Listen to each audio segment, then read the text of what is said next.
ఎంత ప్రేమించుకున్నా కూడా భార్యాభర్తల బృందంలో గొడవలు రాకుండా ఉండవు. తప్పకుండా గొడవలు వస్తూనే ఉంటాయి. కొన్ని గొడవలు చిన్నగా ఉంటాయి, కొన్ని గొడవలు చాలా పెద్దగా ఉంటాయి.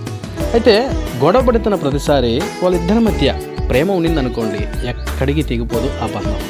అయితే ఇక్కడ ఇగో అనేది ప్రేమను చంపేసే విధంగా ఉంటుంది. ఎలా ఉంటుందనంటే, నువ్వు లేకపోతే నాకు ఇంకొక దిక్కు ఉండదా, నువ్వు లేకపోతే నేను ఎక్కడ బతకలేను అనుకుంటున్నావా, నువ్వు లేకపోతే నా జీవితాన్ని నేను నడిపించుకోలేను అనుకుంటున్నావా అనే ఇగో ఎప్పుడైతే పుడుతుందో భార్యాభర్తలు కలిసి ఉండలేరు.